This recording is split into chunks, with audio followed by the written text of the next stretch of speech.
interesa. Ya, grabando entonces. ¿Se ve bien? ¿Ven todo el PowerPoint? Avísenme por favor si es que ven todo el Power. Ya, yo voy a minimizarme porque no estoy ni con verme. Pero sí voy a tener el chat abierto en caso de cualquier cosita. Ya. Igual les pido como siempre que tengan el micrófono activado si es que necesitan como preguntar cosas en específico y todo. Como son muchas preguntas, no sé si alcanzaremos a ver las 26, pero vamos a tratar de hacer unas lo más rápido posible. Ya, hay algunas que son súper fáciles y se pueden abordar, como hay otras que requieren mucho más tiempo, pero vamos a hacer lo que se pueda.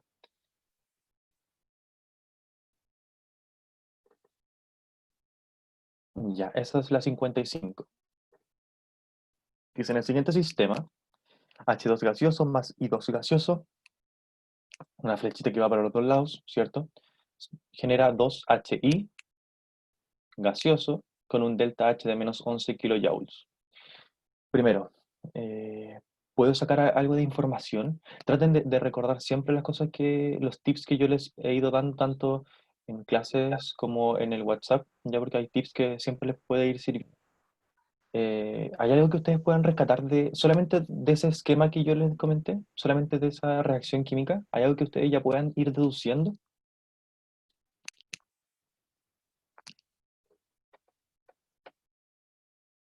¿No? ¿Sí?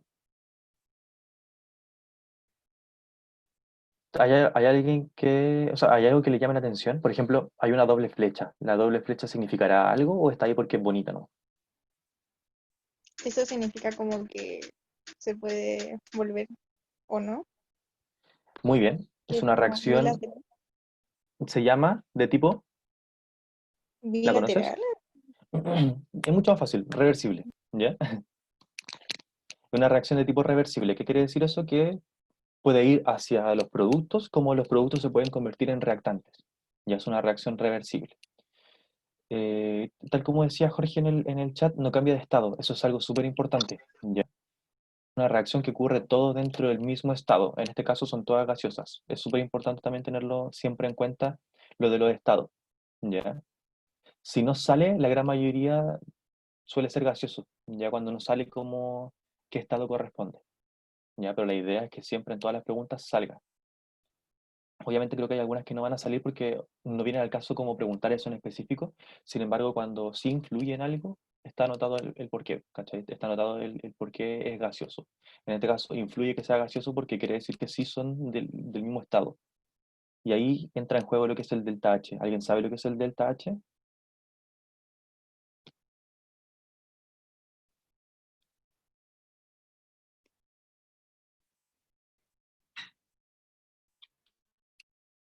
¿Delta H lo han escuchado hablar alguna vez en alguna parte? Probablemente sí. Y si no, igual lo vamos a ver las próximas semanas. Creo que necesito clase o la clase que sigue, pero ya en una o dos clases más va a ser. Se llama entalpía, ¿ya? Y eso nos permite ver lo que es los cambios de temperatura, la variación, cuando hay, por ejemplo, reacciones que son endotérmicas o exotérmicas, que son aquellas que liberan o absorben temperatura o calor. eh, y eso nos permite ver esas comparaciones, ¿ya? El negativo indica algo, ¿ya? Indica que en este caso se pierde calor, ya que el calor que se va. Por lo tanto, el calor que había al inicio es mucho menor que el calor que hay al final. Por lo tanto, por eso menos 11 quiere decir que se fueron 11 kilojoules de temperatura, de calor, ¿ya? Eso es lo que nos indica eso. Para poder responder esta pregunta, igual voy a tratar de ser lo más rápido posible, para poder de responder esta pregunta tienen que saber ustedes lo que es el principio de Le Chatelier. No sé si ustedes lo han escuchado hablar, el principio de Le Chatelier. Igual lo vamos a ver más adelante. Por eso es importante que la gente que esté pueda como que ir recordando cosas o ir aprendiendo. Ya, es súper importante que no, si no lo sepan, da lo mismo. La cosa es que me digan, ¿sabes qué? No aprendí, no lo sé, porque lo vamos a ver, así que no se preocupen de eso. El principio de la chatelier, en palabras súper simples, se trata como de buscar el equilibrio. ¿Ya? Este equilibrio siempre puede ser, dentro de las reacciones químicas, todas buscan el equilibrio. ¿Se acuerdan que yo les ddije al principio que los elementos buscaban el equilibrio? Y se lo dije también cuando hice la revisión de la PSU del DEMRE. Lo que buscan el equilibrio quiere decir que intentan parecerse, por ejemplo, en el mismo caso, a los gases nobles. En este caso, todos los elementos de las reacciones, las moléculas, los átomos, intentan estar en equilibrio, ¿ya? Pero este equilibrio siempre puede ser, por así decirlo, perturbado, cambia, mediante diferentes factores, por ejemplo, la temperatura, la presión o incluso la concentración de ciertos reactantes o incluso productos, ¿ya? Sin embargo, lo que hace, ¿se acuerdan los conceptos de sistema, entorno y universo, que son lo que hablamos en la primera clase? Que sí son necesarios para esto porque se necesitan entender igual, son implícitos siempre. El sistema, en este caso, o sea, lo que está en reacción, intenta siempre reaccionar ante esos cambios. Ya ante los cambios de concentración se intenta adaptar, ante los cambios de temperatura se intenta adaptar, o incluso ante los cambios de pH, de temperatura, de presión, ¿cierto? Y de concentración, como le había mencionado anteriormente. Y lo que hace es desplazar el sentido. Ya desplaza el sentido hacia los productos o hacia los reactantes dependiendo en donde le sea conveniente a la reacción poder, como decirlo, estar más estable, ¿cierto? Volver al equilibrio. Entonces, ese desplazamiento no es que diga, ah, mira, es para, por así decirlo, fortalecer que se genere más producto o que se genere más reactante, no, sino que tiene relación con que se busca el equilibrio. Y ese nuevo equilibrio está hecho que se desplaza un poco hacia los reactantes, que se genera un poco de reactante o un poquito menos de producto, ya que es casi lo mismo. Y en este caso, si se fijan muy bien, el equilibrio dice, se puede desplazar hacia la formación de H2 e I2 si yo disminuyo la temperatura, si yo aumento la concentración de HI o si yo aumento la concentración de H2. ¿Ya? ¿Qué quiere decir que se desplaza el equilibrio hacia la formación de H2 e I2? Quiere decir que se desplaza el equilibrio hacia los reactantes. Y cuando yo desplazo la concentración, perdón, cuando yo desplazo el equilibrio hacia los reactantes, sí o sí debo aumentar la concentración de producto, ¿ya? Por lo tanto, la primera la descartamos porque a veces influye la temperatura, sin embargo, para poder hacer este tipo de reacciones, si se fijan, es una reacción exotérmica, por lo tanto se pierde calor, así que si yo disminuyo temperatura, se va a favorecer los productos, ¿ya? Entonces, puedo entender eso como palabras simples, igual lo vamos a ver después cuando veamos entalpía. La 2 es correcta, ¿por qué? Porque fue justo lo que les dije, se necesita aumentar la concentración de HI, de producto, ¿ya? Si yo aumento la concentración de producto, yo digo, mira, tengo mucho producto, pero tengo poco reactante, entonces para que esto se mantenga en equilibrio, necesito también aumentar el equilibrio hacia los reactantes, o sea, generar más reactante. Por lo tanto, la 2 es correcta. Y la 3 se descarta de inmediato, ¿por qué? Porque es todo lo contrario, ¿ya? Si yo aumento la concentración de uno de los dos reactantes, se va a favorecer que se genere producto, ¿ya? Esto ténganlo siempre en cuenta, es súper importante. Tener en consideración que si yo aumento la concentración en uno de los dos lados, el equilibrio se va a desplazar hacia el otro lado. O sea, si yo aumento la concentración en productos, el equilibrio va a ir hacia los reactantes. Esto va al revés, ¿ya? ¿Se logró entender eso? Porque creo que igual lo dije muy rápido, pero como son demasiadas preguntas, voy a tratar de hacerlo lo más acortado posible. Avíseme cualquier cosita, por favor, si es que se logró entender o no. Igual quedó grabado en caso de cualquier cosa. ¿Quedó claro? Ya, bacán. Por lo tanto, la correcta en este caso era la B, solamente la 2. ¿Ya? Vamos a la siguiente. La 56 me dice cuál de las siguientes opciones corresponde a la ecuación. Ah, Lucas, sí, pregúntame más con confianza.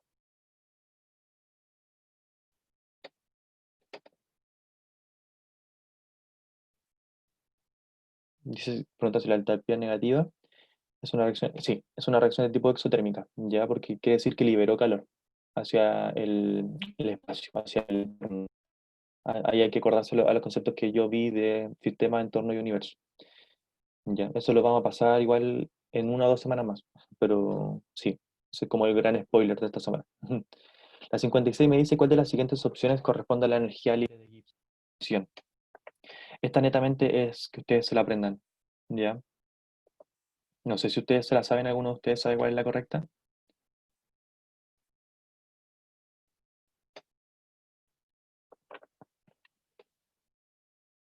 Correcto, Paulina y Josefa, es la D, ¿ya? Tienen que aprendérsela simplemente, ya porque la van a utilizar muchísimo para la parte del electivo.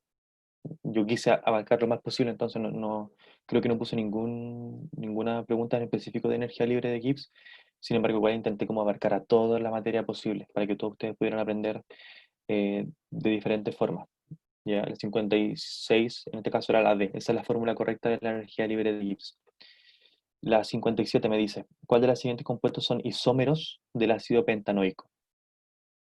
Un isómero, ¿se acuerdan? Pucha, la gente que estuvo conmigo revisando el ensayo, les comenté más o menos qué significaba el,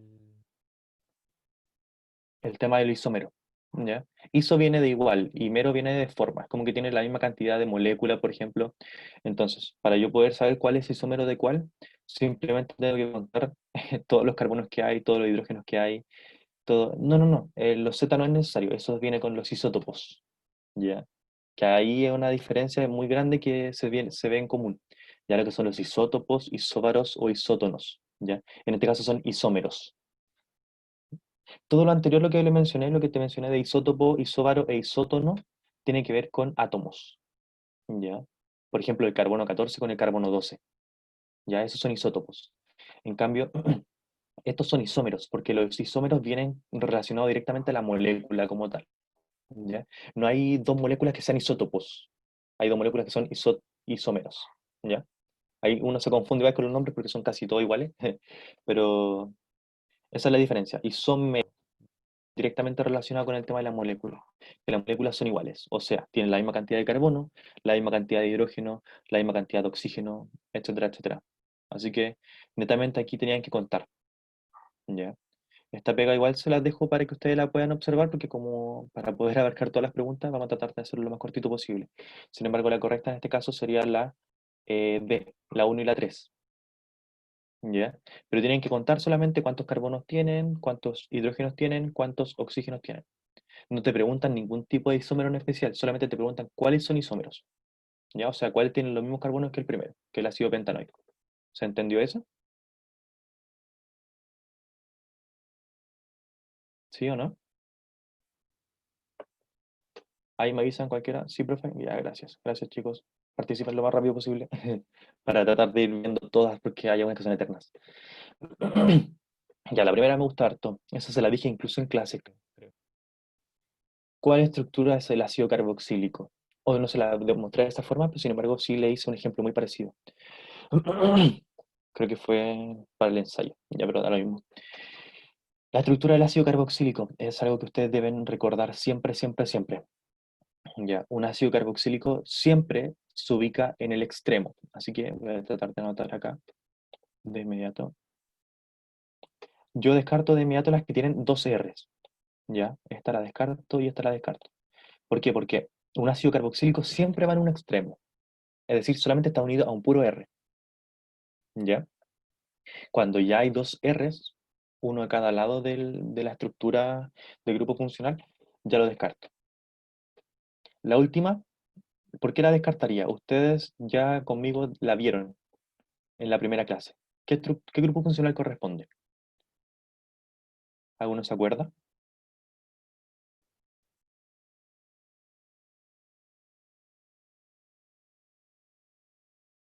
¿No se amontonen? Casi, casi Lucas. Amida, es con D. ¿Ya? La amina es sin el CO, es solamente el NH2. ¿Ya? Un NH2 es una amina con N. Ya un CONH2 es una amida, tiene una D. Pero cumplen funciones muy similares. Sin embargo, es una amida. Ya, pero muy bien. Este COH es lo mismo que tener un CHO. Ya, es exactamente igual. De repente se encuentra como CHO, así que para que no se confundan. Eso se llama aldehído. Y ustedes lo van a ver casi siempre, que entra mucho. Si no lo ven ahora para la PSU, para la PTU, perdón, lo van a ver sí o sí en la universidad. Este es el ácido carboxílico. Y es importante porque su estructura, disculpe lo lento, que estoy con un mouse de notebook, la estructura del compuesto del grupo funcional es así. Tenemos un carboxilo, un CO, y acá se une un alcohol, un OH. Esto junto, este COOH, es lo que se llama el ácido carboxilo como tal. El grupo funcional. O el carbanil, a veces también incluso lo he escuchado, pero creo que está incorrecto. Sin embargo, esto unido a este R me forma el ácido carboxílico de por sí. ¿Ya? Así que eso no lo olviden nunca. Todo lo que es COOH, ustedes dicen al tiro, ah, es ácido carboxílico. ¿Y por qué es importante? Porque de hecho, por ejemplo, si ustedes ven, creo que ahora no hay nomenclatura, así que por lo menos se salvaron en eso. Sin embargo, si ustedes ven cómo varía eso dentro de la tabla periódica para poder ponerle los nombres a las moléculas, todos los que tengan un ácido carboxílico son los que ganan. O sea, el nombre parte sí o sí como ácido carboxílico, porque son los más fuertes dentro de los grupos funcionales. ¿Ya? Eso es muy importante que lo tengan en cuenta. Sí, el COOH es en la parte ácida, ¿ya? Y el R, acuérdense que puede ser o incluso otro grupo funcional o una cadena entera de carbonos, ¿ya? O un puro carbono, da lo mismo, pero es una cadena carbonatada. Se le llama radical, por eso es la R. Pero ese grupo radical puede ser grupos funcionales chiquititos, como pueden ser metiles, como pueden ser etiles, como pueden ser incluso unas cadenas gigantes de carbono. Eso es lo que va variando, por eso es una R. Ya, pero eso no es lo que importa, sino que lo que importa en este caso es el COOH. ¿Se entendió eso? ¿La 58? La C. ¿Ya? Muchas gracias, Lucas. Amor eterno para ti.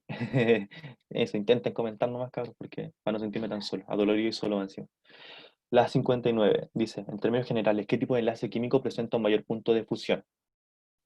Ya, aquí hay cosas súper importantes que muchos se equivocaron, eh, y lo lamento enormemente porque considero que era una de las preguntas más fáciles que podían hacer.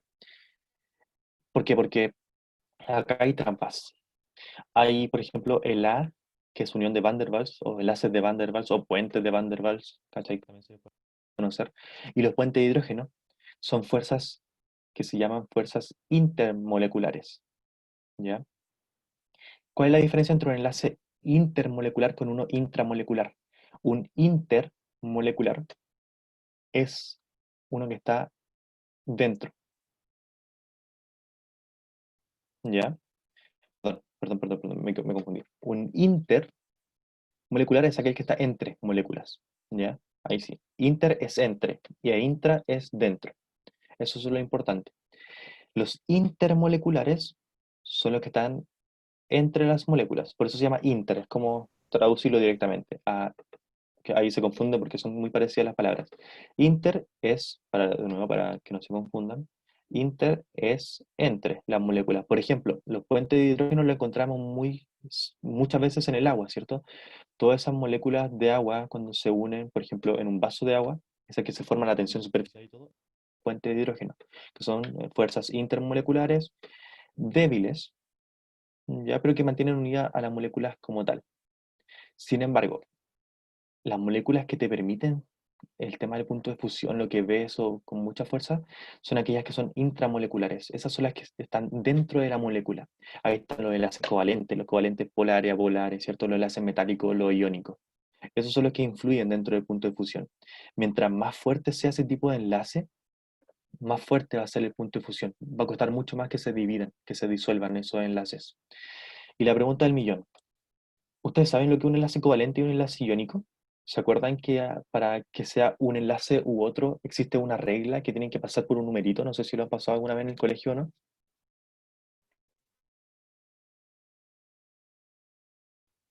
Es una pista, es por diferencia de electronegatividad. ¿Ya? ¿Se acuerdan que la electronegatividad se con el... Pucha, la gente que vio el ensayo del DEMRE conmigo les comenté sobre los cuatro fantásticos que le llamo yo, que son los elementos de grupo 7A, que son los halógenos, o en palabras simples son el cloro, el bromo, el yodo y el flúor, que para mí son los cuatro fantásticos, por eso les digo así, y me gustaría que se lo aprendieran de esa forma igual, los cuatro fantásticos, y son importantes ¿por qué? Porque son los más electronegativos, o sea, ellos son los que quitan electrones, y algo electronegativo es algo que tiene la capacidad de quitar electrones, de poder generar más electronegatividad, ¿cierto? Ser más negativo incluso. Y eso de electronegatividad le permite a ellos estar estables dentro de la molécula, ¿cierto? Si yo capturo electrones, me permite tener mi campo electrónico completo y acercarme a los gases nobles, que eso es lo que buscan los electronegativos.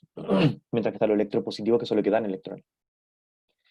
En este caso, un enlace de tipo covalente es aquel que diferencia de electronegatividad corta. Puede ser desde 0 hasta 1,7.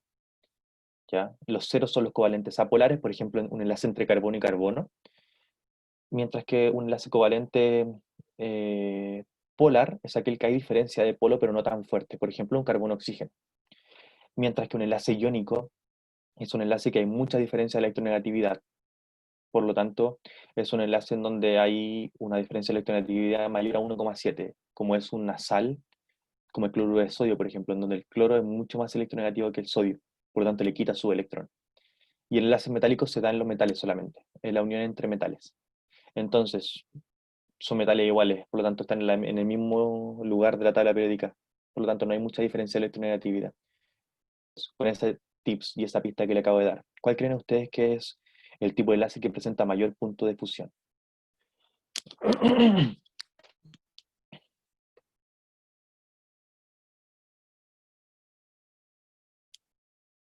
¿Alguien más aparte de Daphne?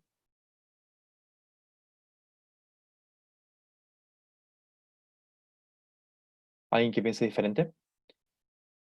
Covalente. Ya, eso es lo que me gusta, generar esa discusión. Pero efectivamente la correcta es la E, ya, un enlace de tipo iónico. Esos, al tener tanta diferencia, cuesta mucho, mucho, mucho que se rompan. Por ejemplo, el café, la molécula de café, como tal, la cafeína, ¿cierto? Tiene punto de fusión de 230 grados Celsius, algo así. Ya 233, si no me equivoco. Entonces uno tiene que subir la temperatura hasta 233 grados, porque tiene enlace iónico adentro. Ya en el mismo caso de la aspirina ocurre lo mismo. Entonces, cuando ustedes jueguen a hacer, a hacer drogas en la universidad, a hacer moléculas y cosas así, van a jugar con los puntos de fusión y van a darse cuenta que hay maquinitas súper chiquititas que te permiten elevar la temperatura casi a 300 grados Celsius para poder ver mediante como una pequeña lupita como ese pequeño extracto de aspirina, por ejemplo, o de cafeína, que la cafeína pura no es la misma cafeína del café, sino que una cafeína netamente pura, pasa de estar en estado sólido al estado líquido, de donde se van rompiendo estas fuerzas. Es muy, muy entretenido. Así que lo invito a que lo puedan ver en la universidad y se acuerden de mí. Pero sí, el enlace iónico es aquel que es muy fuerte porque necesita temperatura, porque tiene mucha fuerza. Entonces uno le quita con mucha fuerza, es el que tiene mayor punto de fusión. Esa es la correcta, el enlace iónico. ¿Ya? ¿Alguna duda con eso? Voy a ir viendo la hora para no pasarme. Ya 4:30, me quedan una hora todavía. Vamos como bien. Tenemos una hora para revisar 20 preguntas.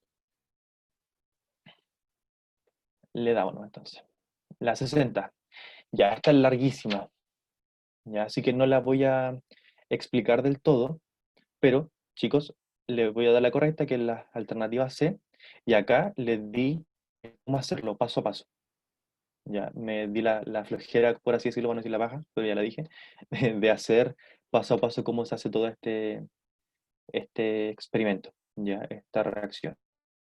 Si ustedes tienen dudas, igual me pueden preguntar con confianza cómo se hace y yo se lo puedo explicar más personalmente. Ya, pero por tema de tiempo, para no igual ocupar el tiempo de la Javi después en biología, preferí dejárselo ahí anotado. Pero cualquier cosita ustedes me pueden preguntar y yo se la respondo, no tengo ningún problema.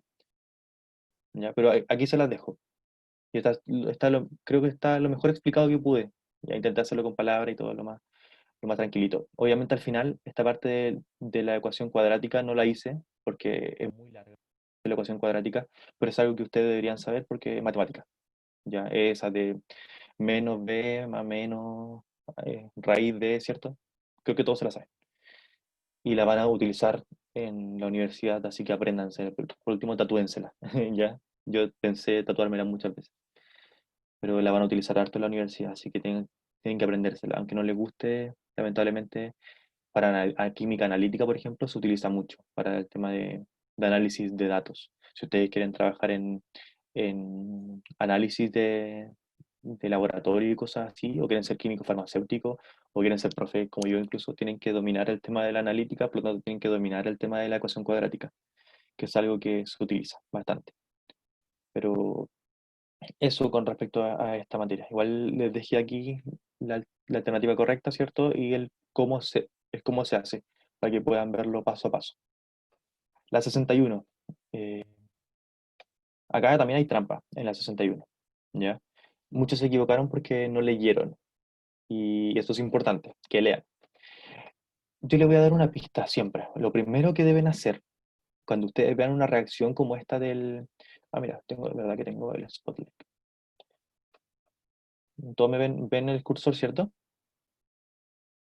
¿Me ven el cursor? Por favor, y me van avisando si que lo ven.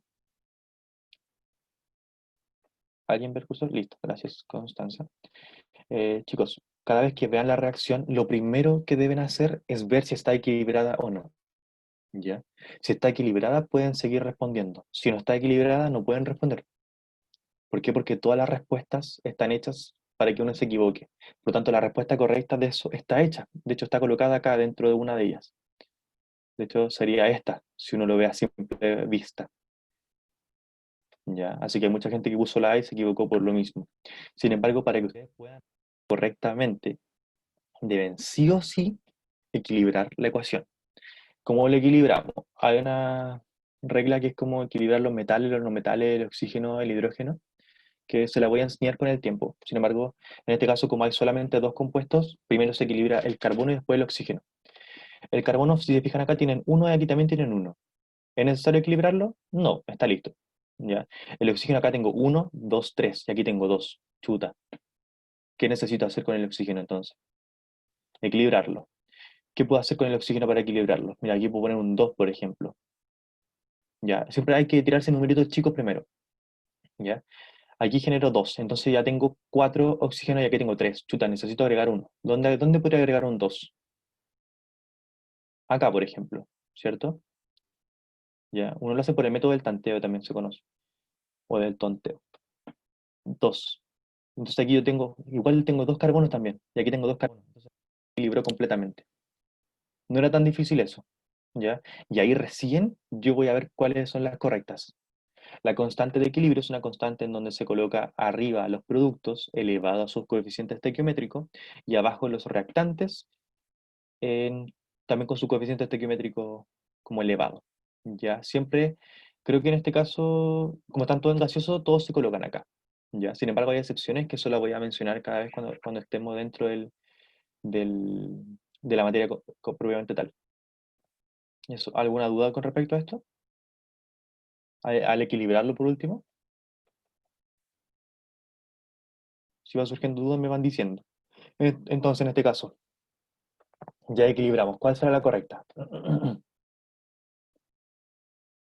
Como les dije, era la concentración del producto elevado a su coeficiente estequiométrico, ¿cierto? En este caso sería concentración de CO2 elevado a 2, partido en la concentración de elevado a 1, multiplicado por la concentración de CO elevado a 2. Por lo tanto, la correcta es, como dicen los chicos en el chat muy bien, la E.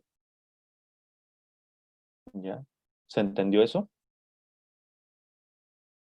Me gusta que vayan dándose cuenta de las cositas, de lo que se equivocaron y vayan aprendiendo, que es lo importante. Así que, de hecho, lo importante es que se equivoquen. Porque si uno no se equivoca, uno se confía, ¿ya? Y uno no suele aprender, pero cuando uno se equivoca, aprende con muchas más ganas. Sí, te explico. Primero, lo primero que hay que hacer para poder entender esto es equilibrar, voy a volver a hacerlo, equilibrar la reacción, ¿ya? En este caso, vamos a hacerlo rapidito porque ya sabíamos que era 2 y 2. Pero en este caso, Josefa, lo primero que debes hacer siempre es tratar de equilibrar la ecuación primero, ¿ya? Y para hacer la constante de equilibrio, tú debes colocar como fórmula, primero arriba, en el numerador, ¿cierto?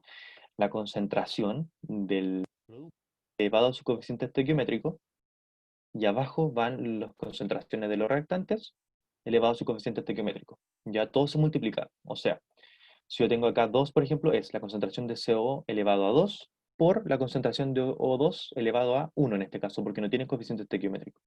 Que el coeficiente estequiométrico es este numerito de acá. O sea, técnicamente si está elevado, pero está elevado a 1. ¿Ya? Por eso es como lo mismo que decir O2 elevado a 1 en este caso. ¿Ya? A mí qué horrible el 1, pero es un 1. ¿Pero se entiende? Esa es la diferencia. Si está elevado, pero está elevado a 1. ¿Ya? Por si quieren verlo de esa forma, pueden decirlo ahí que sí, sí está elevado, pero está elevado a 1. Entonces, ustedes piensen que siempre se deben elevar al coeficiente estequiométrico. Ya para que no se confundan. Es más fácil. ¿Se entendió ahora sí, Josefa? ¿Alguien más tiene alguna duda como para pasar al 62. Ya, bacán.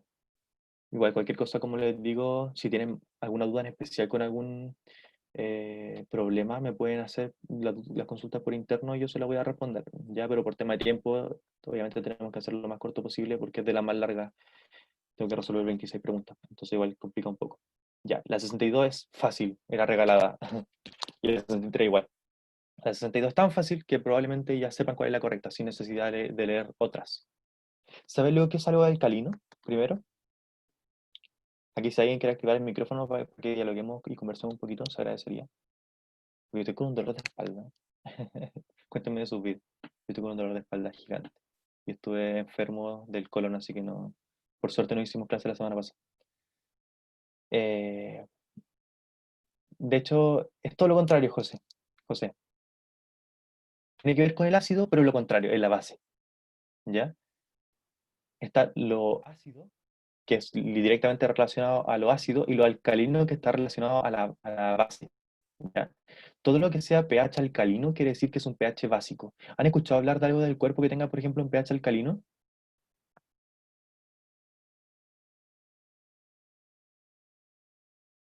No, el pH es ácido. Te lo aseguro que es ácido. Si no me equivoco, la sangre creo que está, no estoy 100% seguro, pero parece que la sangre tiene un 7,6. Y sí, sí, he probado pichi. No, mentira. Para sobrevivir la supervivencia. No, pero estoy casi seguro que la orina es, o sea, la orina es 100% ácida y la sangre es alcalina en condiciones normales, creo que es 7,6. Tampoco es muy, muy alcalina.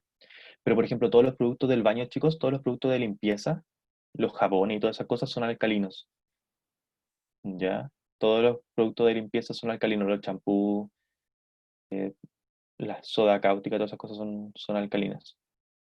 ¿Y qué es lo importante de que sea alcalino y de que sea base? Debe tener un pH sobre 7. Por lo tanto, ¿cuál será la correcta?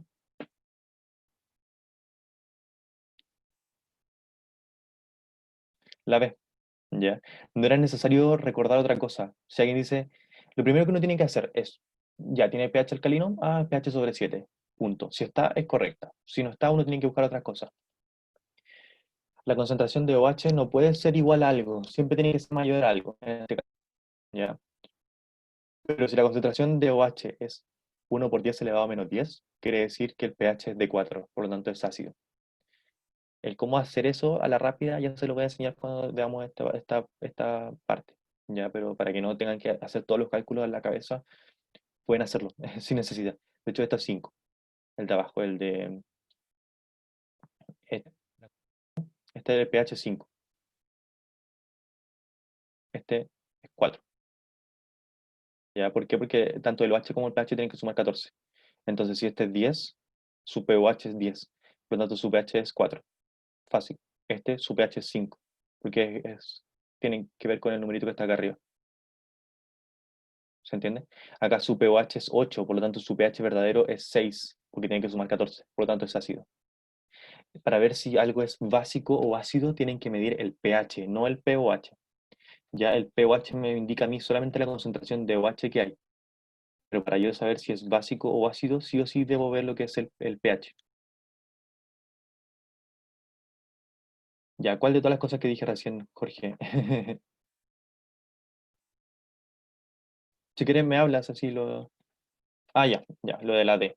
Sí, esto para que pongan un poco de atención. Esto es un tip que les van a enseñar, no se lo van a enseñar en la universidad, uno tiene que aprender por su cuenta. Pero yo se lo voy a dar porque soy buena onda. Todos los números que están acá arriba indican el pH, sin necesidad de hacerlo.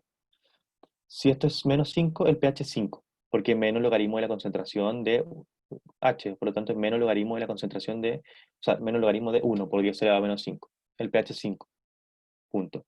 En este caso, el pOH es 10. ¿Ya? Pero existe una fórmula que es pH, voy a hacerlo lo más rápido posible, pH más pOH, voy a hacerlo lo mismo para que se entienda. pH más pOH es igual a 14, ¿ya? Entonces, si yo dije que acá mi pOH es 10, Para llegar a 14, ¿cuánto me falta? 4, por lo tanto mi pH es 4, o sea, es ácido. En este caso, el pOH es 8, por lo tanto su pH ¿cuánto será? Le falta pH 6, por lo tanto también es ácido. En este caso el pH 5 ya es ácido de por sí. Y en este caso, como le dije, el pH era 4 y en este caso el pH es 5. Si se fijan, no es tan difícil poder sacarlo, entonces uno va deduciendo cosas y lo hace a la rapidita. ¿Ya? ¿Pero se entendió eso, chicos? El cómo hacer trampa dentro de la PSU. Son tips que, pucha, he tenido la suerte de que han habido profesores que me han enseñado, pero no todos dan esos tips porque a no todos les cae bien los alumnos. A mí me caen bien, así que yo se las doy, ¿no? Porque yo soy de ustedes, yo soy del pueblo, yo soy flojo. A mí mientras más cortas sea, mientras más regaladas me den las fórmulas y cosas así, yo más los quiero, ¿cachai? Entonces, como que yo pesco cuando me dan cosas súper recatadas. En este caso, si me dicen que con esta forma yo puedo sacar el pH más rápido, yo lo hago, porque es fácil. Entonces la correcta era la B, ¿ya? Y la 63. En este caso, ustedes pueden hacer trampa también. Sin embargo, yo les recomiendo que, como son un poco largas, puedan hacer las ecuaciones de reducción, la ecuación de oxidación, ya, y pueden sacar sus cositas.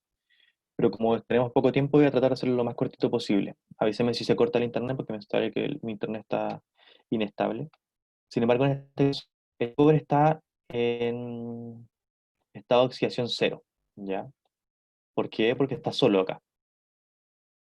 Y acá el cobre está en estado de oxidación más 2 porque está en esta reacción. ¿Por qué sé que es más 2? Porque el 2 está acá. Ese 2, ¿han escuchado hablar de ese principio, de esa ley súper, con un nombre súper bacán que es como zapatito, sombrerito? Que no sé si lo han escuchado, pero si acá yo no tengo nada, quiere decir que el estado de oxidación que va acá es el que está acá arriba. Y el estado de oxidación que está aquí, o sea, perdón, y el número que está acá es el estado de oxidación del otro, del opuesto. Zapatito, sombrerito. O sea, el zapatito de uno es el sombrerito en el otro. Es decir, el estado de oxidación de uno arriba es el numerito que está acá abajo. Como yo tengo dos de NaOH, perdón, de NO3, como tengo dos de esos, yo tengo dos en el estado de oxidación del cobre. Oh, me pegué yo, ¿no? Avíseme si me pegué yo. ¿Me pegué yo? ¿Se escucha bien?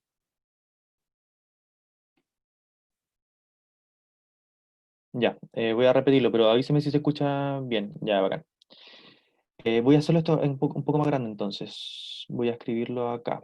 Voy a hacer CU. Ahí me van avisando si es que se queda pegado, por favor. Que Luca me acaba de asustar. Ya. Oh, me quedó horrible, pero da lo mismo. Se entiende. Ya. Voy a hacerlo con otro color. Zapatito, sombrerito. El zapatito de uno es el sombrerito de otro. Va acá arriba. Mientras que el zapatito de uno es el sombrerito del otro. ¿Ya? El cobre, ustedes deben saber de por sí que el cobre tiene estado de oxidaciones positivos. ¿Ya? El cobre da electrones. Esto deberían saberlo por conocimiento previo. Si no, igual se lo puedo enseñar con calma si quieren. Algún día hacemos como una revisión entera de la tabla periódica porque a veces es súper necesario. Sin embargo, creo que igual la Fran lo debería haber hecho. Si no, igual a fin de todo este curso voy a hacer como un resumen de toda la materia, así que ahí se los voy a poder pasar sin problema. Pero el cobre tiene estado de oxidación positivo, o sea, él entrega electrones. En este caso, su zapatito, el zapatito de este, es el sombrerito en este. O sea, el estado de oxidación del cobre es más 2. Así de simple. Mientras que el estado de oxidación acá, ¿cuánto hay? ¿Se acuerdan que si no hay ningún número acá, es un número igual? ¿Qué número será? El uno, ¿ya?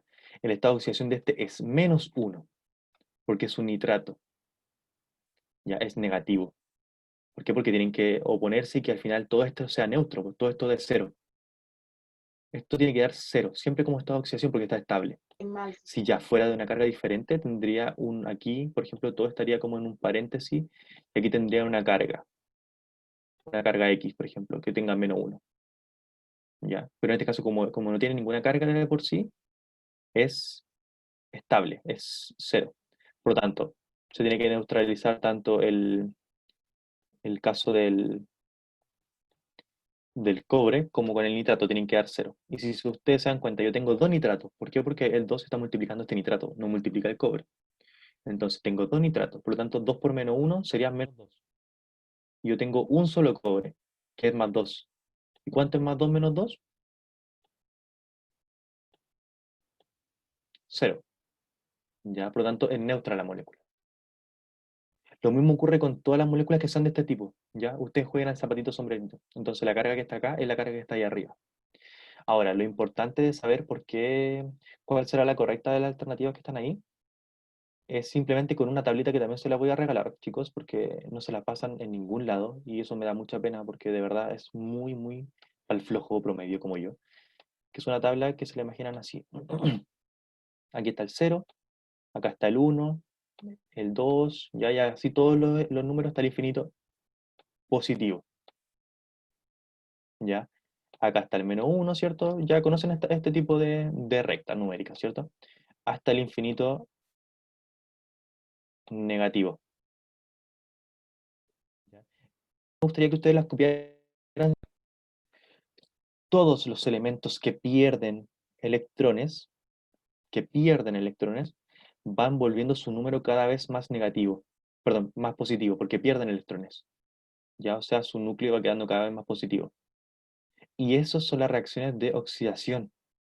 O sea, cuando un número se oxida, va pasando de, por ejemplo, del cero al uno o al 2 o al 3 o al 4 o al 5.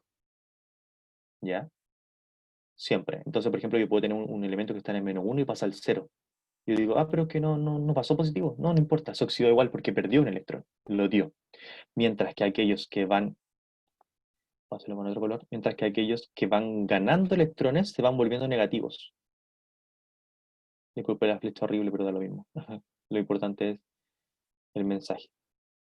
Estas son reacciones de reducción.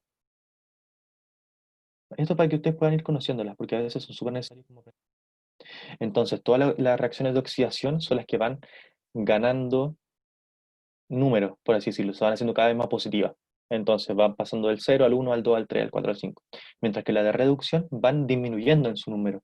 O sea, pasan del uno al cero o al menos uno al menos 2. ¿Ya? En este caso, el cobre pasó de cero a más 2. O sea, pasó a oxidación. Se oxidó. ¿Cuál será la correcta?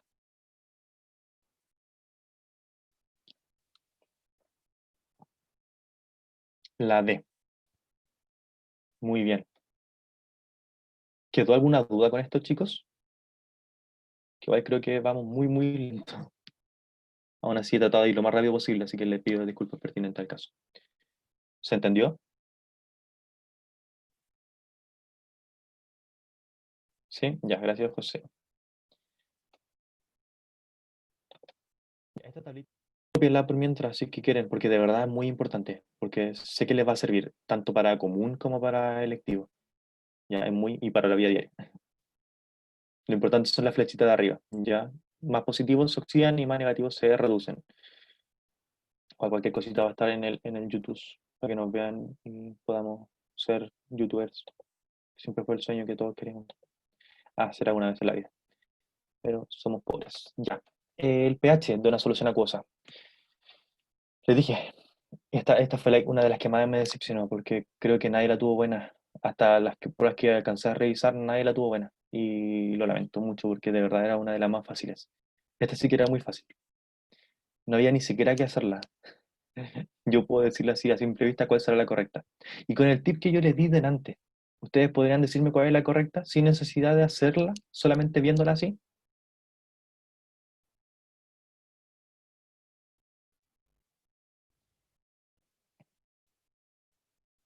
La A.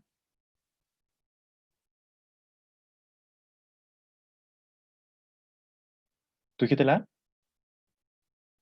No, la A no es. Es la D. Ya 3.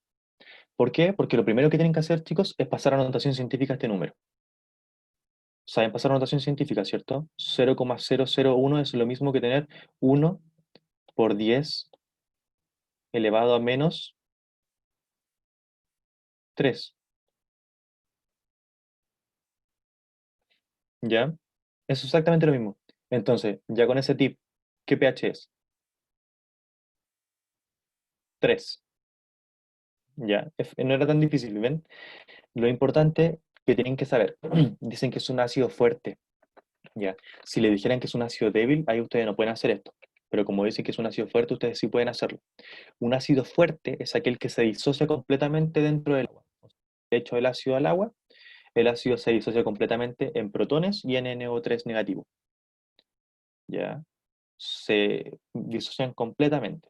Ahora, si fuera un ácido débil, habría que entrar a picar, como se dice. Habría que hacer ya más fórmula, tenéis que saber cuánto es lo que se disoció realmente, entonces ahí uno entra como con las fórmulas iniciales, las finales, y ya es un cacho gigante.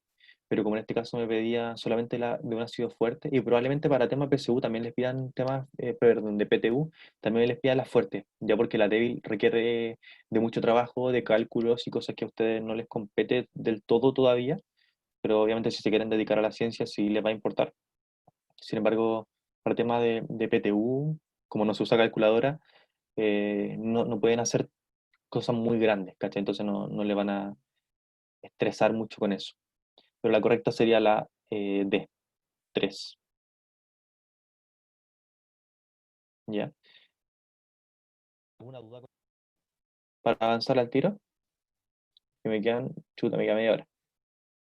Ya, voy a avanzar rápido entonces. La 65, chicos, esta es, lo vamos a ver con el tiempo también, porque también es materia que va a importar mucho.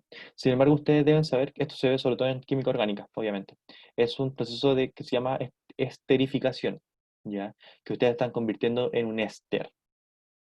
Un éster. Lo primero que deben hacer en este caso es contar y aprender lo que es una esterificación. Ya lo vamos a ver con el tiempo. Pero ¿cómo se pasa al éster? Primero, descartamos para las alternativas todas las que no tengan el agua. Porque si se fijan acá, uno de los productos es el agua, el H2O. Entonces descartamos todas las que no tengan el agua, que son la D y la E. Y nos quedan las otras tres, ¿ya? Yo a simple vista lo primero que podría hacer sería contar la cantidad de carbonos, ¿ya? Y así puedo sacar de mejor manera lo que es el tema del nombre. Ambos, tanto la A, la B como la C, tienen la misma cantidad de carbonos. Sin embargo, y fíjense muy bien, uno es butanoato de butilo, perdón, eso no tiene el mismo número de carbono, lo conté mal. El butanoato de butilo quiere decir que tiene un butano unido a un éster y eso unido a otro butano. Mientras que el butanoato de etilo es un butano unido a un etilo. Y el etanoato de butilo es un etilo unido a un butilo, igual. Ambos casos, tanto la B como la C, son correctos. Sin embargo, para el tema de nomenclatura, sí o sí la nomenclatura se denomina primero al que tiene más número de carbono, porque es más importante. Así que en este caso sería butanoato de etilo y agua. La correcta sería la B. Ya, todo esto lo vamos a pasar, tal como decía Constanza en el chat, todo esto lo vamos a pasar cuando veamos esterificación. Si no es conmigo, es con la Fran, pero de que se pasa, se pasa. Y yo igual lo voy a pasar a fin de año, porque es importante que ustedes conozcan este tipo de nomenclatura y de cosas. Ya, la 66 también nos pedían más o menos leer un poco y saber también cómo hacer procesos. Dicen, ¿cuál de las siguientes? Ay, me tapa la barrita, espérenme. ¿En cuál de las siguientes reacciones puede formarse el éter etilpropílico? Lo único que hay que hacer sería contar y que al final me dé un éter etilpropil. ¿Qué quiere decir eso? Que está unido a un etil, o sea que tiene por un lado dos carbonos y por otro lado un propil, o sea tiene tres carbonos. Entonces yo tengo que contar la cantidad de carbonos y que me dé correctamente, en total serían tres, serían cinco carbonos más el del etil, perdón, más el éter como tal. Entonces, ¿cuál creen ustedes que podría ser la correcta? Esto netamente, como le dije, la química orgánica bien. Así que ahora no se caliente la cabeza con eso. Sin embargo, tendría que contar. En un lado tiene que haber dos y en otro tiene que haber tres carbonos. Por lo tanto, la única correcta que tiene tres y dos es, si no me equivoco, la C. ¿Ya? Porque tiene en un lado dos carbonos y en otro lado tiene tres carbonos. Por lo tanto, con este, si yo lo uno a esto de acá, me forma el etil propil, éter, que se une a uno de estos dos oxígenos. Por lo tanto, acá se forma agua y otro oxígeno queda unido mediante el enlace éter, formando el etil, propil, éter. Perdón, esta cuestión es más difícil de entender, sin embargo, sí o sí uno tiene que contar y sumar. Yo sé que el etil son dos, esto de abreviaciones, de donde sale met, et, prop, but, que no sé si lo han visto alguna vez en su vida, si no, igual lo vamos a pasar así en eso. Pero el etil son dos y el propil son tres. Por lo tanto, tengo que contar uno que tenga dos carbonos. En este caso tiene uno, dos carbonos. Y acá tengo uno, dos, tres. Entonces, este me puede formar el propil y este me puede formar el etil. En este caso tengo uno solamente y acá tengo tres. En este caso tengo dos y aquí tengo uno, dos, tres, cuatro. No me sirve ninguno de esos. Acá tengo uno, dos, tres, uno, dos, tres. Tampoco me sirve. Acá tengo uno y tengo uno, dos, tres. Entonces ninguno de esos me sirve. Solamente me sirve la C. ¿Ya? ¿Se entendió? Probablemente es difícil y quizá no lo hayan entendido. Pero sí o sí tienen que saber que el etil es 2 y el propil es 3. Por lo tanto, si yo quiero formarlo, simplemente tiene que haber uno que tenga 2 y otro que tenga 3 carbonos, que al final me dé 5. Pero tienen que ser sí o sí la unión de uno de 2 con uno de 3, porque tienen que formar un etil y un propil. La 60. Etil, exacto. Etil 2, propil 3. Muy bien. Eh, sí, pensé que me habían hablado algunos de ustedes, pero me hablaron por el chat uno de los profes. Ajá, me han hablado muchas personas, lo siento. Y a las 67, chicos, es netamente el término termodinámico que tienen que aprenderse. Esa definición la vamos a ver como tal, correcta. Sin embargo, es una definición literalmente sacada de un libro. Así que la respuesta correcta, ¿cuál creen ustedes que podrá ser? ¿Alguien que haya como leído algo de esto alguna vez sabría cuál es la respuesta correcta? Mira, eso es para que lo puedan diferenciar, así como a grandes rasgos. La entropía, asóciala al desorden, es como el grado que hay de desorden molecular y todo eso. La energía libre de Gibbs tiene que ver más con la espontaneidad, o sea, si que algo sea espontáneo o no. Y la entalpía es la original. Esta es la que literalmente es eso, ¿ya? Porque aparte te da una pista, te dice magnitud termodinámica y entre paréntesis sale una H. Entonces uno como científico, como yo que soy flojo, lo dice, mira, dice H, entonces es entalpía. Y uno no lo duda, ¿ya? Porque es la única que se mide con H, la entalpía, ¿ya? ¿Quedó claro eso? Igual, como les dije, lo que es entalpía, entropía, energía libre, todo lo vamos a ver, así que eso no lo duden, no tengan miedo de mirarlo a él, dijo el Papa en algún momento. La 68. Está,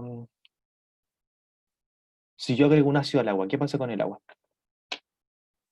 ¿Qué pasa con el pH en general? Creo que esta no es muy difícil de ocurrirse. Si yo le echo un ácido a algo que es neutro, ¿qué pasará? ¿El pH disminuye o aumenta? ¿Se vuelve más ácido el agua? ¿Se vuelve más básica?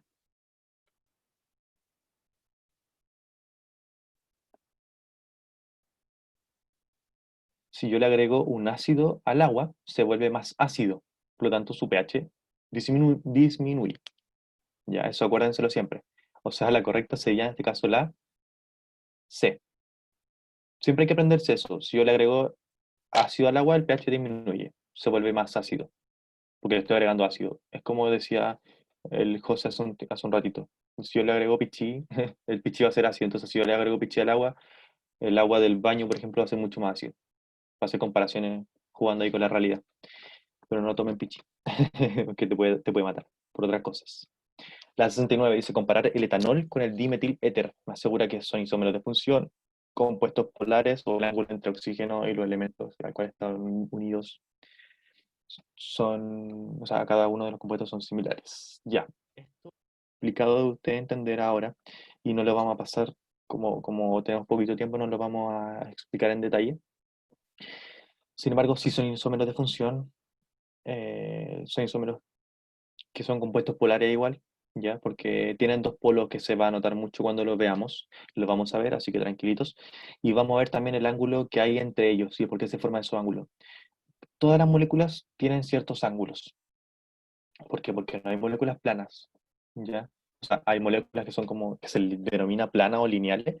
Sin embargo, todas, aún incluyendo las lineales, como por ejemplo el dióxido de carbono, que es CO2 y tiene ángulo de 180, aunque sea una línea, aún así tiene ángulos, ya de 180. Y esos ángulos están ahí no por ser bonitos, sino porque cumplen funciones dentro de la molécula, ¿ya? Y que la molécula tenga ese tipo de ángulos hace que tenga funciones que son especiales. Por tanto, eso es súper importante entenderlo. Y vamos a ver cada uno de estos a detalle cuando tengamos que ver la materia. Sin embargo, la correcta en este caso sería las tres, ¿ya? Así que por el momento, para que no se caliente la cabeza con eso.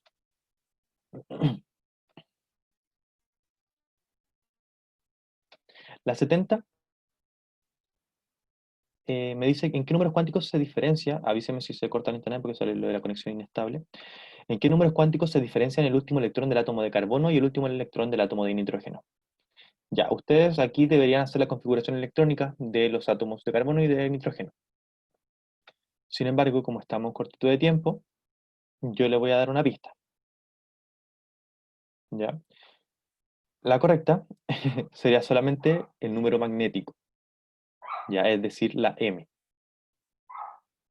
¿Por qué? Porque están dentro del mismo nivel de energía. Sin embargo, no es el... Claro, no está ahí incluyendo la L. Si tuviera la L también sería correcta. ¿Ya? Como no está la L, no está la L. Pero en el caso sería tanto la L como la M correctas. Pero no, lamentablemente en este caso sería solamente la M. Y esto pueden hacerlo igual ustedes fácilmente porque solamente hacer la configuración electrónica del carbono, la configuración electrónica del nitrógeno y ver los cuatro números cuánticos, los sacan entero, ¿ya?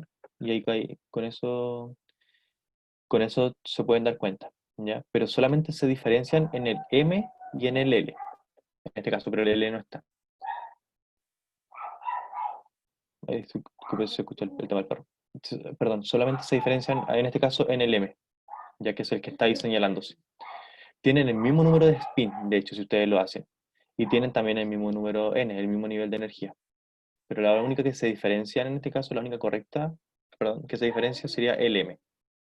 Se lo puedo explicar más detalle si a ustedes les parece como, pero onda fuera ya de clase. Para la próxima sesión, para que ustedes puedan entenderlo bien, pero si no, sería entrar como a hacer la configuración electrónica y me quedan aún 10 preguntas y me quedan 20 minutos, entonces, para tratar de hacerlo lo más correcto posible. Pero esta creo que no era tan difícil. Ya, solamente el número magnético se diferencia. Así que, igual, si alguien tiene dudas, de verdad me puede preguntar con confianza. Ups, apreté eso sin querer. Ya, la 71 me decía, a partir de la distribución de los elementos de la tabla periódica, ¿cuál de las siguientes combinaciones se puede predecir un enlace covalente? Ya, el enlace covalente fue lo que les dije delante de que tienen que tener poca diferencia de electronegatividad. En el caso del uno y el 3 son las correctas. ¿Por qué? Porque el litio con el cloro, si se fija muy bien, el litio, no sé si alguien tiene una tabla periódica a mano o no, pero el litio está como al principio, ¿ya? En los primeros grupos, mientras que el cloro está en el último grupo, ¿cierto? En el 7, no en el 8, en el 7. Y es como el último grupo que interactúa, porque los gases nobles, pese a que están en el último grupo como tal, interactúan en la tabla periódica, porque ya están perfectos, no necesitan ni interactuar para ganar ni perder electrones. En cambio, el 7 sí que a este yo le considero como el último de todos. Entonces, el litio con el cloro, como están tan lejos, interactúan y tienen mucha diferencia de electronegatividad. Entonces, entre ellos se forma un enlace iónico. Sin embargo, tanto con el carbono como con el cloro, como el flúor con el cloro, hay enlace de tipo covalente, porque la diferencia de electronegatividad es súper poca. ¿Ya? ¿Se entendieron estos dos? Por favor, avísenme si es que no se entendieron. Probablemente el 70 no se entendió. Estoy casi seguro. Pero ahí me van avisando, por favor. Ya, igual, como les digo, cualquier duda pueden hacerla porque el 70, es que, mira, si el 70, si quieren, se los puedo hacer apenas terminemos la clase y se lo mando por el grupo de química para que ustedes puedan entender un poquito, pero es que igual me asusta el tiempo, ya, porque creo que no va a alcanzar a responder todas. Pero si quieren, se las mando apenas yo las termine. Terminemos la clase, lo trato de hacer rapidito y se los mando y le mando un audio explicando detalladamente ese. Pero Pero eso, ¿ya? Y el 71 es fácil, así que eso no había mucha complicación. Ya entonces, acuérdame al final de la clase de comprometerme a hacer esto. Hoy tengo como 200 mensajes sin leer. Todo un farandulero. Ya, 72. Me dice, son un flujo de partículas, bla, bla, bla, bla, bla, con, me tapa justo esto, con carga positiva. Ya, eso es muy importante, carga positiva. Están formadas por dos protones y dos neutrones, lo que equivale a los núcleos de helio. Esta definición corresponde a qué emisión radiactiva: alfa, beta, gamma, positrones o electrones. Captura. Siempre, chicos, chicas, bellos de mi corazón, se le dice núcleo de helio y que equivale a un núcleo de helio y que es una partícula radiactiva, alfa. ¿Ya? Las alfas se le llama también las partículas de helio, que son liberadas. Que son helio positivo. ¿Ya? Pero esa es la correcta, helio. Perdón, alfa. Así que la correcta es la A. Eso es netamente definición. Siempre, siempre una partícula alfa es lo mismo que una partícula de helio positiva. ¿Ya? La A. Las 73, chicos, esta yo se las di a las personas que estuvieron en el grupo de, o sea, que hicieron el ensayo conmigo, que realizaron el ensayo de química, porque es de los Cuatro Fantásticos. Ya, esa configuración electrónica es de los Cuatro Fantásticos que están en el grupo 7. 1S2, 2S2, 2P5. ¿Cómo yo sé que es? ¿Cómo yo sé en qué grupo están? Así es súper fácil. Muy, muy fácil y se lo voy a enseñar ahora. La configuración electrónica varía de, por ejemplo, los gases nobles tienen P6, ¿ya? S2P6. Acuérdense siempre de eso. S2P6, todos los gases nobles. NS2, voy a ponerle NS2, NSP6. Ahí donde puede ser, no sé, 1S2, 2, o 2S2, 2P6, o 3S2, 3P6, da lo mismo. SN es el que va variando. Sin embargo, el gas noble tiene esa configuración. Esos son los que están en el grupo 8. Como yo sé que están en el 8 porque yo cuento este más este. 6 más 2 son 8. Un S1, por ejemplo, está en el grupo 1. Un S2 está en el grupo 2. Un S2P1 está en el grupo 3. Un S2P2 está en el grupo 4. Un S2P3 está en el grupo 5. Un S2P, voy a ponerle ahí, 4, está en el grupo 6, y así sucesivamente. ¿Ya? Es algo súper fácil. En este caso, es S2P5. 2 más 5 son 7. O sea, está en el grupo 7. Grupo 7. Busco acá grupo 7 y tengo dos opciones. ¿Ya? La D y la E. Sin embargo, yo tengo un S2 y dos S2, 2P5. La configuración electrónica, el periodo, me indica el nivel de energía que se encuentran. Como está en el 2, que es el nivel de más alta energía, están en el periodo 2. Por lo tanto, la correcta en este caso, ¿cuál sería, chicos? Mientras yo borro esto. O sea, de hecho no me preguntan cuál es, pero sí, sí es el flúor. Es la D. Muy bien, muy, muy bien. Me gusta que vayan aprendiendo estas tan corticas. 74. Ya, mira, este es mucho texto, como dice el meme, mucho texto. Que la otra vez ya lo entendí, no sé quién fue el que me tiró el meme la otra vez, ya lo entendí. Y esto es mucho texto. Solamente si quieren leerlo pueden hacerlo. Sin embargo, lo que me preguntan es algo súper relevante. Dicen, en el petróleo, ¿cuál es el elemento químico de mayor porcentaje en masa? Creo que si ustedes saben un poco de orgánica o de lo que está compuesto el petróleo, ustedes saben que el petróleo son puros organismos o restos de seres vivos ya fosilizados, por así decirlo. Los dinosaurios, incluso organismos que vivieron hace millones de años, ya son petróleo, que es materia orgánica. Por lo tanto, orgánica. O sea, tiene que ver con el carbono. Por lo tanto, correcta, como dice Lucas, el mayor porcentaje del petróleo es aquel que tiene carbono como elemento principal. Ya tiene otro elemento, sin embargo, el carbono es el que lidera. Esa es la correcta. No es necesario leer todo eso. ¿Ya? La 75 dice, en el caso de los ácidos fuertes, como la constante de acidez es mucho mayor. Eh, No veo, no veo. Lo anterior se debe a que estos ácidos A, B, C, D. Los ácidos fuertes se disocian completamente, como se lo había dicho hace un ratito, ¿cierto?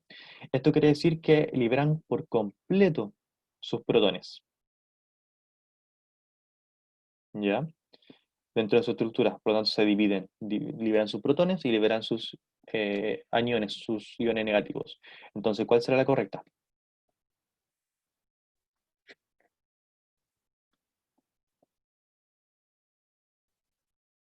¿Cuál será la correcta, chicos? Miren que me quedan poquitas preguntas y me quedan aún 15 minutitos. La C, liberan completamente sus protones, ¿ya? Easy peasy, ¿cierto? Muy bien, me gusta que vayan entendiendo. Ah, te lo explico de nuevo, Lucas. Los ácidos fuertes, dice, la constante de acidez es mucho mayor que uno. Yo, de por sí, debo acordar que la constante de acidez, perdón, de que, primero que todo, la constante de acidez mide qué tan ácido es algo, ¿ya? Mide qué tan fácil puede ser disociar sus protones y todo. Sin embargo, un ácido fuerte, de por sí, pierde y disocia todos sus protones. Ya, disocia todos sus protones, hace que se divida en dos. Los protones por un lado y la parte negativa en otro sector. Se disocia en dos iones. ¿Ya? La constante de acidez mide eso, mide el grado de disociación. Entonces, mientras más alto sea el número, o sea, más que uno incluso, mientras más alto sea ese número, más facilidades tiene de liberar protones. Y como yo tengo un ácido fuerte libera todos sus protones. Así que eso es lo correcto. Ya libera todos sus protones, completamente. Que sale como alternativa, de hecho. Así es literal. ¿Se entendió esa? Ya, bacán. Entonces, la C. Ya, la 76, esta es una fotito, ¿cierto? De un matraz que van a... Ya le di la pista. Sí, a un matraz. Eh, mientras más grande sea el número, mientras más grande sea, por así decirlo, mientras más cercano a uno, es más ácido o tiene más facilidades de disociarse. ¿Ya? Que eso también lo vamos a ver con el tiempo, así que no te caliente la cabeza si no lograste entender del todo. Lo importante es que un ácido fuerte sí disocia completamente sus protones. Ya en este caso, chicos, esta imagen representa un matraz, ya le di una pista, así que descartamos todas las demás. Y es un matraz que ustedes van a utilizar mucho en el tema de la universidad cuando tengan que hacer purificación de drogas en general. Y por droga no me refiero a marihuana, cocaína, sino que a fármacos. Ya los fármacos son drogas, por si ustedes no lo sabían. Y el consumir fármaco en exceso es drogadicción. Así que no lo hagan. Lo digo yo que consumo paracetamol cada vez que La cosa es que este matraz, por un lado, yo acá arriba suelo conectar lo que es el tema de un embudo, ¿cierto? Aquí es donde se echa todo el tema del, el tema de la estructura en sí que voy a purificar. Y acá yo tengo se une a un vacío donde se puede filtrar. Ya aquí se cae el agua, aquí se genera se puede colocar un filtro, entonces se permite separar algunas cosas, permite filtrar. Aquí se conecta a una bomba de vacío, entonces la absorbe con mucha fuerza, como una aspiradora, como que te chupa con mucha fuerza el aire, entonces permite extraer todo lo que hay de agua y todo eso. Y sí, la correcta, como decía Constanza, es un matasato, así se llama, que me permite hacer ese tipo de cositas. Y lo van a utilizar mucho en el tema de la universidad. Ya, aquí también le di una pista hace un ratito, la 77. Le di una pista hace un ratito, que era lo que servía cada uno de termodinámico. Si cuál de las siguientes funciones termodinámicas nos indica si un determinado proceso químico es espontáneo o no espontáneo? ¿Se acuerdan a alguien qué fue lo que dije? De que a cuál lo asociara directamente con si era espontáneo o no. A o B, muy bien. Es una de esas dos. Te la doy correcta. Efectivamente, es la B. ¿Ya? La energía libre de Gibbs me permite saber si es espontáneo o no espontáneo. Y como yo lo sé, lo averiguaremos en la clase de energía libre de Gibbs que tenemos en un par de semanas. Pero eso, esa es la correcta. Me permite saber si es espontáneo o no la energía libre de Gibbs como tal.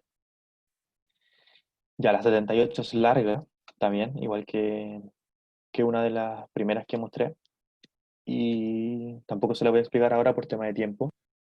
Igual la correcta es la C, y ahí vamos a quedar con eso. No, mentira. La tengo en la siguiente diapositiva. Y la 79 me dice, un determinado proceso químico posee el siguiente comportamiento termodinámico. Delta H mayor a cero y delta S menor a cero. Al respecto, ¿cuál de los siguientes casos la reacción química será espontánea? Esto ustedes deben saber lo que es la fórmula de la energía libre de Gibbs y calcular, simplemente. Probar con todas las opciones, probar con la variación y todas esas cosas. ¿Ya? Sin embargo, una pista, si ustedes prueban, no les va a dar con ninguna. La correcta es la C. En ninguno de esos casos va a ser espontánea. ¿Ya? Para ser espontánea requiere ciertas condiciones en especial. ¿Ya? En este caso, como el delta H mayor a cero y el delta S es menor a cero, siempre no va a ser espontánea. Por lo tanto, no, por más que yo le haga cosas y le modifique cosas, no va a ser espontánea. ¿Ya? Se tienen que cumplir ciertas condiciones que yo les voy a explicar cuando entremos al tema de termodinámica como tal, de la energía libre de Gibbs, para que yo pueda decir si es realmente espontánea o no. Pero en este caso, no, con ninguna se va a cumplir. Así que por más que lo intenten, no lo van a conseguir. La 78 también, como había dicho, en la mitad, así que aquí se los dejé paso a paso. Igual, como les digo, chicos, chicas, bellas de mi corazón, si tienen dudas, me pueden ir preguntando, ¿ya? Porque son muy complicadas de poder entender, porque hay que entrar a cálculo y cosa que es, como me quedan 10 minutos, prefiero hacerlo ya más con tiempo en otro día, si quieren, o con esta misma diapositiva ustedes se pueden quedar y listo. Obviamente el Power se lo voy a subir y todo. Aquí está la otra parte. Y la temperatura de la solución, como les dije, la alternativa era la menos 0,93 grados Celsius. La correcta, la C. ¿Ya? Ahí está a detalle qué es lo que tienen que hacer de cada paso y todas esas cositas. ¿Ya? Si no entienden algo, me lo van diciendo nomás con ningún miedo, por favor. Me lo hacen por el grupo si quieren, o pueden ser personal y yo también les voy a dar la información respectiva. Y la 80, esta se parece mucho a una pregunta, sin embargo no es la misma. ¿Ya? Así que, por si alguien la contestó, de hecho cumple igual la misma función, pese a que a que sí haya diferencias, es netamente fijarse cuál era oxidante, cuál se reducía, esas cositas. Y creo que ahí le doy una pista de cuál será la correcta, en este caso. Igual.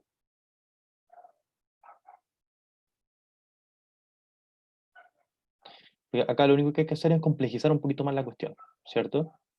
Si se fijan, hay un par más de reacciones, en este caso como hay protones y electrones, que también uno puede confundirse y decir, mira, faltan algunas cositas, ¿cierto?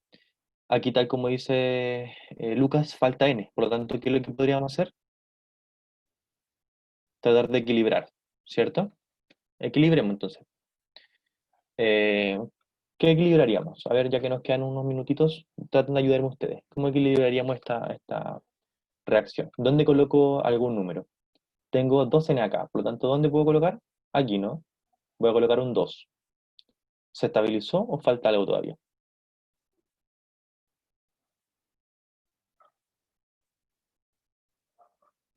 Ya, ¿qué falta? Tengo 2H, tengo un H, tengo eh, 2. Falta un H, ¿cierto? Ya, ¿dónde lo colocarían?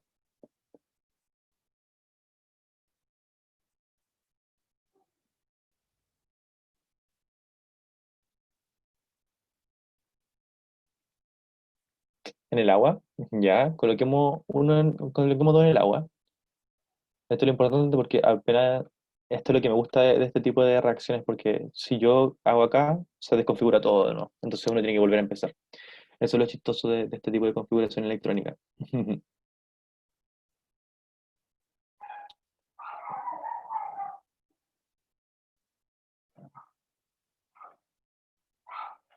Ahora, la pregunta es, ¿tú crees que sea necesario realmente hacer eso, como que decía Lucas? Porque acá yo te voy a dar una pista. Yo tengo un H más, que técnicamente no es un hidrógeno, sino que es un protón y un electrón. ¿será necesario realmente poder hacer como una, tratar de estabilizar la molécula propiamente tal? Porque no es un hidrógeno, sino que es un protón, ¿ya? Entonces, en este caso, ahí creo que me bastaría y sobraría. Sin embargo, de hecho, aparte eso no es lo importante en la ecuación, ¿ya? Porque me están preguntando otra cosita en este caso. Están preguntando si alguien se oxida, si alguien se reduce. Entonces, ¿qué creen ustedes? ¿Cuál sería la correcta? Que esta ya es la última para ir terminando. El cobre se oxida, ¿ya? Al igual que la primera pregunta que se parecía mucho. De hecho, lo único que cambió la pregunta fue agregarle protones y electrones para hacerla como un poco más complicada y cambiaron, creo, un par de alternativas, pero aún así el cobre se oxida. El cobre pasa de 0 a +2, ¿ya? ¿Se entendió eso, chicos?